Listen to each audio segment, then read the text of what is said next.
بسم اللہ الرحمن الرحیم۔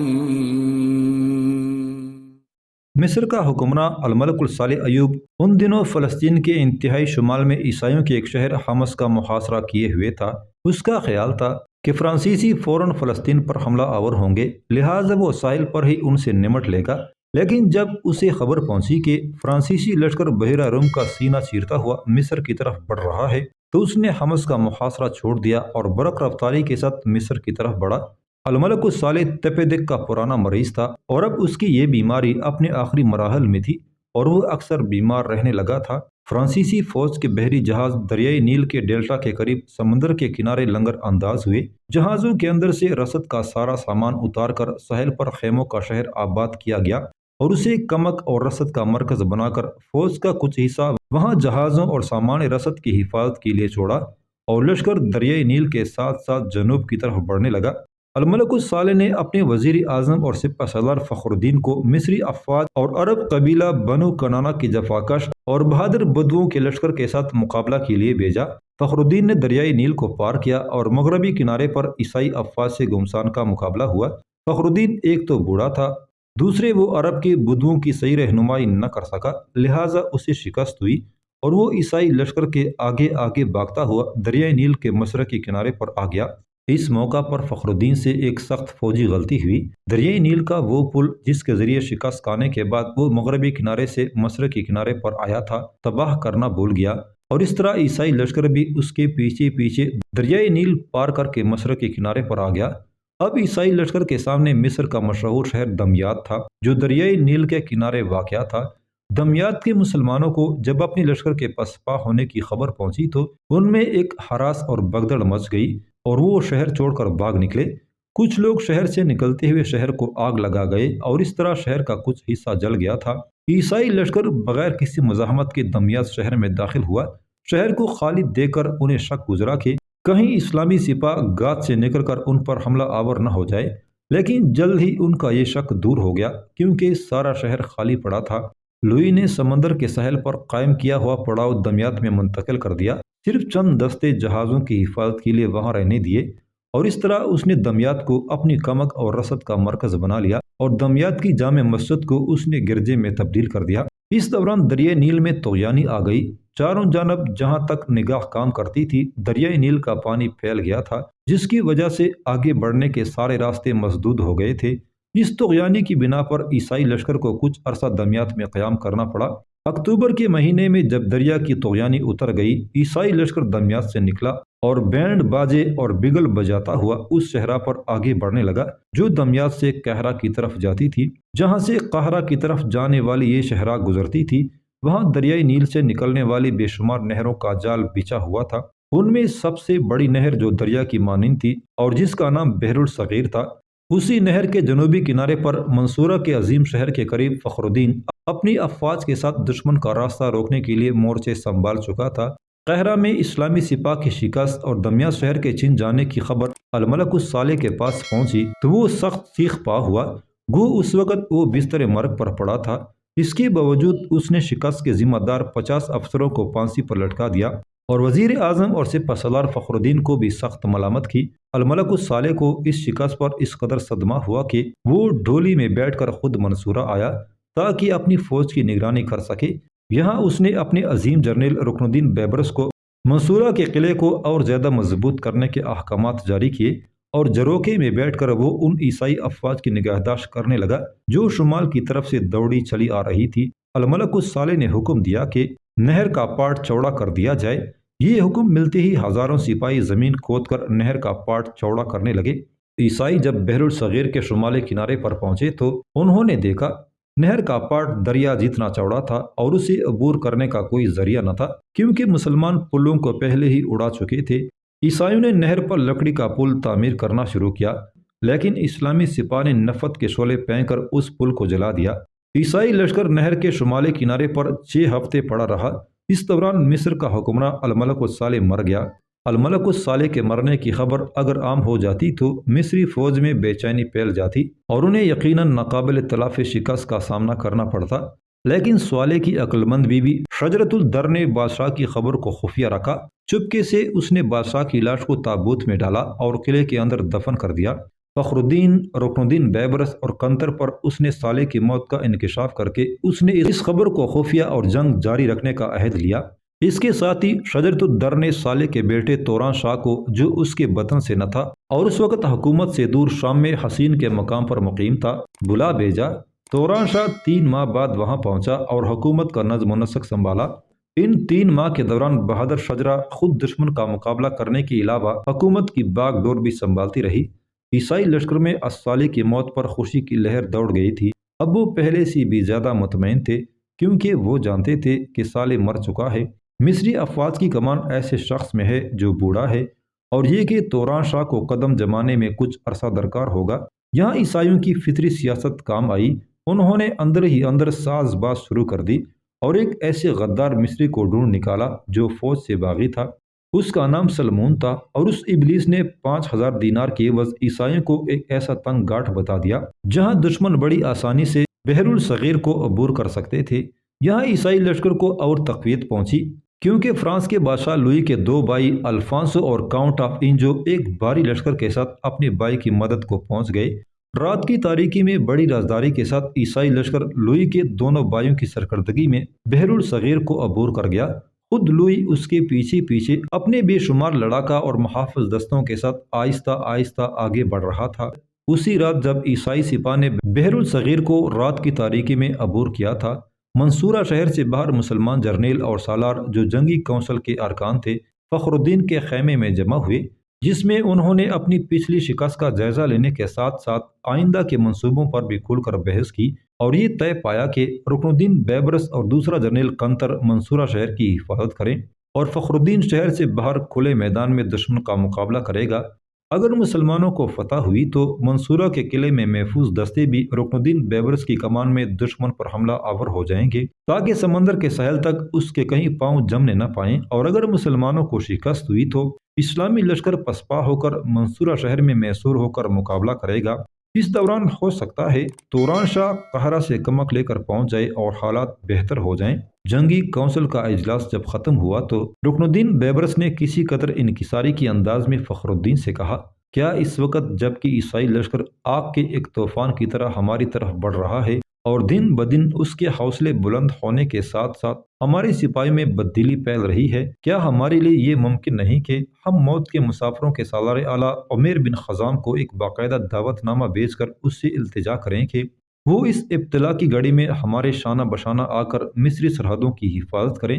میں آپ کو یقین دلاتا ہوں ہماری آواز پر وہ لبیک کہے گا، اور میں آپ کو اس بات کی بھی ضمانت دیتا ہوں کہ اگر اسے جنگ میں کودنے کی اجازت دی جائے تو حالات دنوں میں ہمارے حق میں ہو جائیں گے، کیونکہ اس کی سپاہی ہمارے سپاہیوں کی نسبت کہیں زیادہ جنگی تربیت رکھنے کے علاوہ دشمن کی صفوں کو لمحوں میں الٹ دینے کا فن جانتے ہیں۔ آخر وہ ہمارے بھائی ہیں اور مصیبت کے وقت اپنے بھائیوں کو پکارنا آر نہیں ہے۔ رکن الدین بیبرس جب خاموش ہوا تو فخر الدین نے غصے میں دانت پیستے ہوئے کہا، میں عیسائیوں کے ساتھ ایک بدترین صلح پر راضی تو ہو سکتا ہوں، مگر موت کے اس مسافر کو اپنی مدد کے لیے نہیں پکار سکتا جس کی حیثیت ہمارے پاس ایک باغی سے زیادہ نہیں۔ رکن الدین بیبرس کے علاوہ چند اور جرنیلوں نے بھی فخر الدین کے ان سخت الفاظ کے خلاف خاموش احتجاج کیا۔ اتنے میں فخر الدین کا ہم خیال جرنیل قنطر غصے کے عالم میں رکن الدین بیبرس کو مخاطب کر کے بول پڑا، آپ عمیر بن خزام کو اس جنگ میں شامل ہونے کی دعوت دے کر اسے یہ کہنا چاہتے ہیں کیا وہ اور اس میدان میں مصری جرنیلوں کے منہ پر بدنامی اور بزدلی کا کالک مل دو کہ وہ اپنے ملک کی حفاظت نہیں کر سکتے؟ رکن الدین بیبرس خاموش رہا، اس نے کوئی جواب نہ دیا، اور بے بسی کے عالم میں اس نے اپنی گردن جھکا لی۔ اس کی حامی جرنیلوں کے چہروں پر بہت سی تحریریں پڑھی جا سکتی تھی، لیکن فخر الدین اور قنطر عمیر کے ساتھ بے بنیاد نفرت اور رقابت میں اندھے ہو چکے تھے، اور وہ ان تحریروں کے الفاظ نہ پڑھ سکے جو کسی موقع پر پھیل کر تباہی اور فنا کے حروف ارقام بن سکتے تھے۔ خیمے کے اندر فخر الدین کی غصے میں کھولتی ہوئی آواز سنائی دی، رکن الدین، قنطر میرے پاس اسی میدان میں رہے گا، تم اکیلے منصورہ جاؤ اور قلعے کی حفاظت اور سامان رسد کا انتظام کرو۔ قنطر اگر تمہارے ساتھ گیا تو تم دونوں میں تلخی بڑھے گی، گو تم دونوں ایک دوسرے کے بہترین اور مخلص دوست ہو لیکن ایک دوسرے کے ہم خیال نہیں۔ رکن الدین کھڑا ہو گیا اور خیمے سے باہر نکل گیا۔ اس کے پیچھے پیچھے 2 اور جرنیل بھی، جن کو منصورہ میں رکن الدین کے ماتحت فرائض سونپے گئے تھے، خیمے سے باہر نکل گئے۔ خیمے سے ذرا دور جا کر رکن الدین بے برس رک گیا۔ اس کے پیچھے وہ دونوں جرنیل بھی رک گئے جنہوں نے اس کے ساتھ روانہ ہونا تھا۔ انہوں نے دیکھا رکن الدین کا جسم کانپ رہا تھا اور کندھے پر رکھا ہوا اس کا انگوچھا بار بار نیچے ڈلک جاتا تھا۔ پھر رکن الدین نے آسمان کی طرف دیکھا۔ آسمان صاف تھا اور بے شمار ستارے جل مل کرتے ایک دوسرے سے سرگوشیاں کر رہے تھے۔ رکن الدین نے اپنے دونوں ہاتھ دعا کے لیے اوپر اٹھائے اور گٹی گٹی سی آواز میں کہا، رب العزت، ہم بھٹک گئے ہیں، ہمیں سیدھا راستہ دکھا دے۔ اے کعبہ کی عظمتوں کی امین، محمد عربی صلی اللہ علیہ وسلم کے طفیل، ہمیں صحیح فیصلہ کرنے کی توفیق عطا فرما۔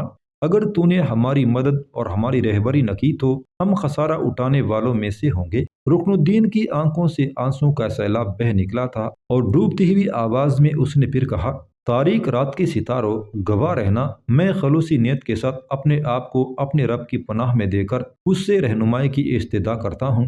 رکن الدین نے اپنے انگوچھے سے اپنے بہتے آنسو پونچھ لیا اور مڑ کر اپنے دونوں جرنیلوں کی طرف دیکھتے ہوئے زخمی سی آواز میں کہا، آؤ میرے ساتھ۔ تینوں آگے جا کر چند خیموں کے پاس رکے۔ وہاں کچھ سپاہی ان کے گھوڑے لیے کھڑے تھے۔ وہ اپنے گھوڑوں پر سوار ہوئے اور بڑی تیز رفتاری کے ساتھ رات کے گھپ اندھیرے میں ریتلے میدان میں اپنے گھوڑے دوڑاتے ہوئے منصورہ کی طرف اڑے جا رہے تھے۔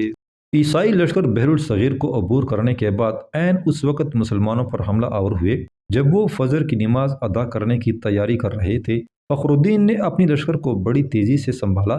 بوڑھا ہونے کے باوجود بڑی تیزی کے ساتھ وہ بھاگ دوڑ کر رہا تھا، لیکن دیر ہو چکی تھی اور فخر الدین کے مقدر اسے جواب دے چکے تھے۔ اپنے سپاہیوں کے ساتھ اس نے عیسائی لشکر کا ڈٹ کر مقابلہ کیا، لیکن مسلمانوں کو شکست ہوئی اور فخر الدین اس جنگ میں مارا گیا۔ اسلامی لشکر پسپا ہو کر مڑا اور منصورہ کی طرف بھاگا۔ رکن الدین کو شکست کی خبر اپنے ذاتی جاسوسوں کے ذریعے پہلے ہی پہنچ چکی تھی۔ اس نے شہر کے سارے دروازے کھلوا دیے اور جب سارا لشکر شہر میں داخل ہو چکا تو اس نے دروازے بند کروا دیے۔ سب سے پہلے اس نے زخمی سپاہیوں کی مرہم پٹی کا بندوبست کیا۔ فخر الدین کا ہم خیال جرنیل کنتر بھی زخمی حالت میں وہاں پہنچا۔ زخمیوں کی دیکھ بھال کے بعد رکن الدین نے ایسے تیر اندازوں کو جن کا نشانہ خطا نہ جاتا تھا فصیل کے برجوں پر بٹھا دیا۔ اس طرح منصورہ میں میسور ہو کر وہ لوئی نہم کے لشکر کا مقابلہ کرنے لگا۔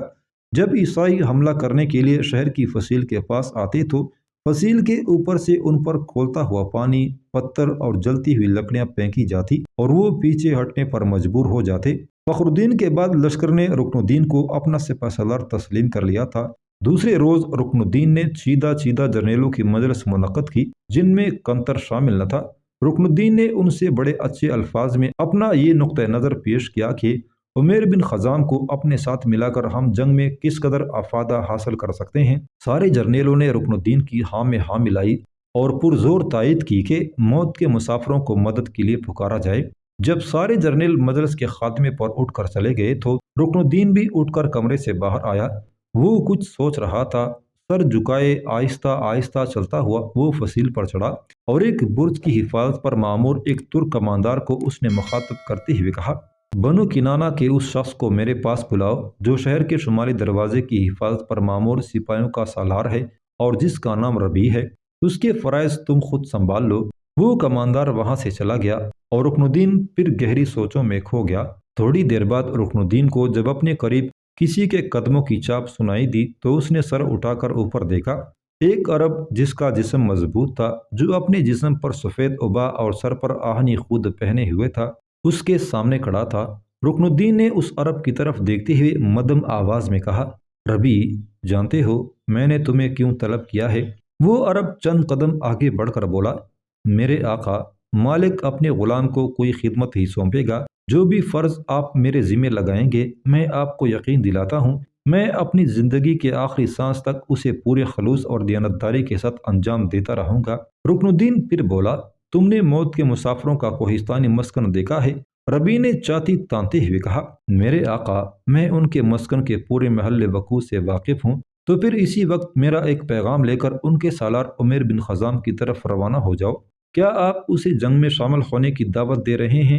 ہاں، وہ ہمارا ہے اور اس مصیبت کے وقت وہ ضرور اپنے شاہینوں کے ساتھ سر پر کفن باندھ کر ہماری مدد کو آئے گا۔ ربیع نے خوش ہوتے ہوئے کہا، یہ ایک دانشمندانہ اقدام ہے میرے آقا۔ میں آپ کی طرف سے عمیر بن خزام کو کیا پیغام پہنچاؤں؟ کیا آپ مجھے کوئی تحریری دستاویز دیں گے؟ رکن الدین نے ربی کے کندھوں پر ہاتھ رکھتے ہوئے کہا، اس کی کوئی ضرورت نہیں، تم اپنے گھوڑے پر سوار ہو کر اسی وقت روانہ ہو جاؤ اور عمیر سے کہنا امیر فخر الدین جنگ میں شہید ہو چکا ہے۔ رکن الدین نے آزمائش کی اس گھڑی میں سپہ سالار کے فرائض سنبھال لیے ہیں اور وہ بحر الصغیر کے کنارے منصورہ شہر میں میسور ہو کر تمہیں پکارتا ہے۔ تم دیکھو گے میرے یہ الفاظ عمیر کے خون کی گردش کو تیز کر دیں گے اور وہ آگ کا طوفان بن کر جنگ کے میدان کی طرف بڑھے گا۔ جاؤ اب تم روانہ ہو جاؤ۔ ربی فصیل سے نیچے اترا، شہر کے مشرقی دروازے سے جہاں عیسائی لشکر نہ تھا وہ شہر سے باہر نکلا اور تھوڑی دیر بعد وہ شمال کے رخ پر اپنا گھوڑا سرپٹ دوڑاتا ہوا آندھی اور طوفان کی طرح اڑا جا رہا تھا۔ ربی اپنا گھوڑا سرپٹ دوڑا رہا تھا، بھوک و پیاس کو نظر انداز کر کے وہ اپنی منزل کی طرف طوفان کی طرح اڑا جا رہا تھا۔ غزہ اور اخبارین کے میدانوں میں گزرتا ہوا اب وہ عمیر کے کوہستانی مسکن کے قریب ہوتا جا رہا تھا۔ جب وہ مسکن کی حدود میں داخل ہونے لگا، سنگلاخ چٹانوں کے اندر سے کسی نے اسے پکارا، ٹھہرو۔ ربی نے اپنے گھوڑے کی باگیں کھینچی اور رک گیا۔ پتھروں کی طرح سخت ایک محافظ چٹانیں پلانگتا ہوا نیچے آیا اور ربی سے کہا، کہاں سے اور کس مقصد کے تحت آئے ہو؟ ربی نے منت کے انداز میں کہا، مجھے مت روکو، میں فوراً تمہارے سالار عمیر بن خزام سے ملنا چاہتا ہوں۔ محافظ نے کچھ سوچتے ہوئے کہا، میں جانتا ہوں تم مصر کے جنگی محاذ سے کوئی اہم خبر لے کر آئے ہو، لیکن کیا ہی اچھا ہوتا اگر تم کچھ دن پہلے یہاں پہنچتے۔ اگر یہ نہیں تو کیا تم ایک دن رک کر انتظار نہیں کر سکتے؟ ان چٹانوں کے اندر تمہارے آرام کا پورا بندوبست کیا جائے گا۔ ربی نے حسرت سے پوچھا، لیکن تم مجھے رکنے کا مشورہ کیوں دے رہے ہو؟ محافظ نے اپنی خوشی پر قابو پاتے ہوئے کہا، ہمارے سالار اعلیٰ عمیر بن خزام کے ہاں لڑکا پیدا ہوا ہے اور اس مبارک موقع پر قلعے کے اندر اس وقت خوشیاں منائی جا رہی ہیں۔ ربی سوچوں میں کھو گیا اور اداس لہجے میں کہا، میں جو پیغام لے کر آیا ہوں وہ سب خوشیوں سے کہیں اہم ہے، اگر تم مجھے زبردستی روکتے ہو تو میں رک جاتا ہوں۔ محافظ نے خوفزدہ لہجے میں کہا، میں تمہیں روکنے کا مجاز نہیں، میں نے تمہیں صرف ایک مشورہ دیا تھا، ایسی سب معاملات کا حتمی فیصلہ ہمارے سالار اعلیٰ کو کرنا ہوتا ہے۔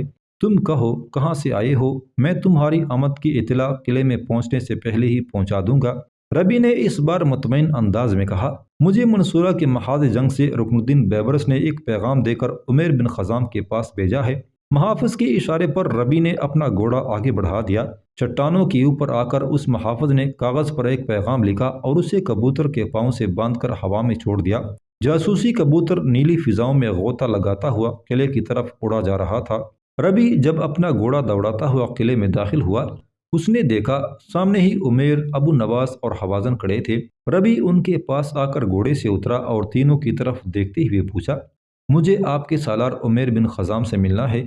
عمیر فوراً ہی بولا، میں ہی عمیر بن خزام ہوں، کہو ہمارے بھائی رکن الدین بیبرس نے ہمارے نام تمہیں کیا پیغام دے کر بھیجا ہے؟ ربی ان کی اس قدر تیز پیغام رسانی پر دنگ رہ گیا اور پھر یہ بات بھی اس کی حیرت کے لیے کم نہ تھی کہ وہ تینوں اس وقت اس کے سامنے اپنی پوری جنگی لباس میں کھڑے تھے۔ ربی سنبھلا اور اداس لہجے میں گھٹی گھٹی سی آواز میں کہا، میرے پاس آپ کے لیے کوئی تحریری پیغام نہیں، میں رکن الدین کا ایک قاصد ہوں۔ اس نے کہا ہے عمیر بن خزام سے کہنا امیر فخر الدین عیسائی لشکر کے ساتھ جنگ میں شہید ہو چکا ہے، اب جنگ میں رکن الدین مصری افواج کا سالار اعلیٰ ہے، وہ عیسائی سپاہ کے سامنے منصورہ کے قلعے میں میسور ہے اور آپ کو مدد کے لیے پکارتا ہے۔ عمیر کا رنگ یوں سرخ ہو گیا تھا جیسے اس کے جسم کی ساری چربی پگھل گئی ہو۔ اس نے اپنا ایک ہاتھ تلوار کے دستے پر رکھا اور دوسرا فضا میں بلند کرتے ہوئے اس نے پرجوش انداز میں کہا، لبیک یا اخی لبیک۔ عمیر اب ربی سے مخاطب ہوا، تمہارا نام کیا ہے؟ میرا نام ربی ہے اور میں بنو کنانہ سے ہوں، میں ابھی اور اسی وقت اپنے لشکر کے ساتھ کوچ کر رہا ہوں، تکے ہوئے ہو کیا تم ہمارا ساتھ دے سکو گے؟ ربی کے چہرے پر دور دور تک مسکراہٹیں بکھر گئی تھی۔ اے شاہینوں کے سالار، میں دنیا کے آخری کونے تک آپ کا ساتھ دے سکتا ہوں، صرف میرا گھوڑا تھکا ہوا ہے، اگر آپ میرے لیے ایک تازہ دم گھوڑے کا بندوبست کر دیں تو آپ کی عنایت ہوگی۔ عمیر نے حوازن سے کہا، حوازن، ربی کے کھانے اور اس کے لیے تازہ دم گھوڑے کا بندوبست کرو، لیکن بہت جلد، میں فوراً کوچ کرنا چاہتا ہوں اور جاتے جاتے حشام کو میرے پاس بھیج دو۔ پھر عمیر نے ابو نواس سے کہا، ابو نواس، لشکر کو تیاری کا حکم دو، 8,000 سپاہی ہمارے ساتھ جائیں گے۔ ابو نواس بھاگتا ہوا اپنے مکان کے پاس اس بلند ٹیلے پر چڑھ گیا اور اپنی دھاڑتی ہوئی آواز میں وہ اپنے لشکروں کے نام لے لے کر پکارنے لگا، جس کے جواب میں قلعے کے اندر لبیک لبیک کی آوازیں بلند ہونا شروع ہو گئی اور موت کے مسافر سروں پر کفن باندھ کر تکبیریں بلند کرتے قلعے سے باہر جمع ہونا شروع ہو گئے تھے۔ عمیر اپنے کمرے میں آیا۔ سامنے بستر پر اریتا لیٹی ہوئی تھی اور اس کے پہلو میں اس کا نوزائیدہ بچہ تھا، جس کی شکل عمیر سے ملتی جلتی تھی اور جس کا نام ابو نواس کی تجویز پر مغیث رکھا گیا تھا۔ عمیر آگے بڑھا اور اریتا سے کہا، اریتا، میں مصر کے محاذ جنگ پر روانہ ہو رہا ہوں، میری کامیابی کی دعا کرنا۔ اریتا نے ڈوبی ہوئی آواز میں کہا، خدا ہر جگہ آپ کا حامی اور ناصر ہوگا۔ عمیر اور آگے بڑھا، نیچے جھک کر اس نے باری باری اریتا اور مغیث کی پیشانی چومی اور پھر وہ اپنے تلوار کے دستے پر ہاتھ رکھتا ہوا باہر نکل گیا۔ جب وہ مکان سے باہر آیا تو وہاں حشام اس کا انتظار کر رہا تھا اور اس کے ساتھ ابو نواس اور حوازن بھی تھے۔ ان کے قریب آ کر عمیر نے حشام سے کہا، حشام، میں 8,000 کے لشکر کے ساتھ کوچ کر رہا ہوں، تمہارے پاس مسکن کی حفاظت کے لیے اب صرف 2,000 سپاہی بچے ہیں، میرے بعد اپنے ساتھیوں کے ساتھ جاگتے رہنا۔ ہمارے مغرب میں صلیبی قلعوں میں بیٹھے ہوئے نائٹ شاید اس نازک موقع سے فائدہ اٹھا کر تم پر حملہ آور ہوں، ایسی صورت میں تم جابر اور رباح کو بھی اپنی مدد کے لیے بلا سکتے ہو۔ عمیر آگے بڑھ گیا، ابو نواس اور حوازن اس کے ساتھ تھے۔ تینوں باہر آئے جہاں ان کا لشکر تیار کھڑا تھا۔ لشکر کے آگے شیبان کے ساتھ ربی بھی تھا اور وہ اب تازہ دم گھوڑے پر سوار تھا۔ جب وہ تینوں گھوڑوں پر سوار ہو کر قلعے سے باہر نکلے تو لشکر کے اندر نکھارے اور جنگی دفے بجی اور لشکر کوچ کر گیا۔ عمیر کے نیچے آج وہی گھوڑا تھا جو کبھی بچیرا تھا، جسے اس نے جنگی تربیت دی تھی اور اب وہ جوان ہو چکا تھا۔